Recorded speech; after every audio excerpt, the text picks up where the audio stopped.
3 अक्टूबर 2025। पहला पाठ नबी बारूक का ग्रंथ अध्याय 1 पद संख्याएं 15 से 22। हमारा प्रभु ईश्वर न्यायी है और हम यहूदिया के लोग, यरूशलेम के निवासी, हमारे राजा और शासक, हमारे याजक और नबी, हमारे पुरखे, हम सब के सब कलंकित हैं, क्योंकि हमने प्रभु के विरुद्ध पाप किया है। हमने अपने प्रभु ईश्वर की वाणी पर ध्यान नहीं दिया, हमने उसके आदेशों का पालन नहीं किया। जिस दिन प्रभु हमारे पुरखों को मिस्र से निकाल लाया, उस दिन से आज तक हम उसकी आज्ञाएं भंग करते और उसकी वाणी का तिरस्कार करते आ रहे हैं।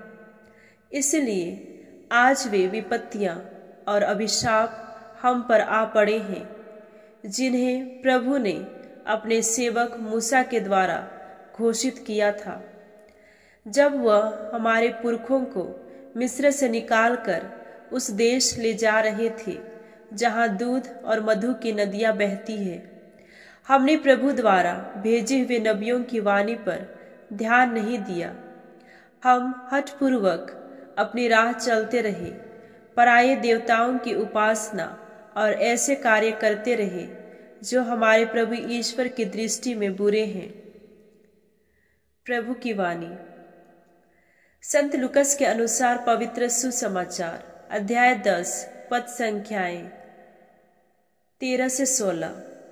यीशु ने कहा, धिक्कार तुझे रे खोराजिन, धिक्कार तुझे रे बेतसाइदा, जो चमत्कार तुम में किए गए हैं, यदि वे तुरूस और सीदोन में किए गए होते तो न जाने कब से टाट ओढ़कर और भस्म रमाकर उन्होंने पश्चाताप किया होता।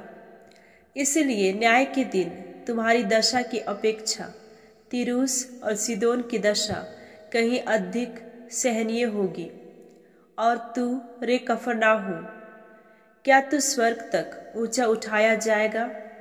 नहीं, तू अधोलोक तक नीचे गिरा दिया जाएगा। जो तुम्हारी सुनता है वह मेरी सुनता है, और जो तुम्हारा तिरस्कार करता है वह मेरा तिरस्कार करता है। जो मेरा तिरस्कार करता है वह उसका तिरस्कार करता है जिसने मुझे भेजा है। प्रभु का पवित्र सुसमाचार। मनन चिंतन। आज का सुसमाचार उन लोगों के लिए चेतावनी है जो सुसमाचार ग्रहण करने से इनकार करते हैं। जिन लोगों ने सुसमाचार सुना, उन्होंने उदासीनता से उत्तर दिया। यीशु के शब्दों और कार्यों में बदलाव और परिवर्तन लाने की शक्ति है।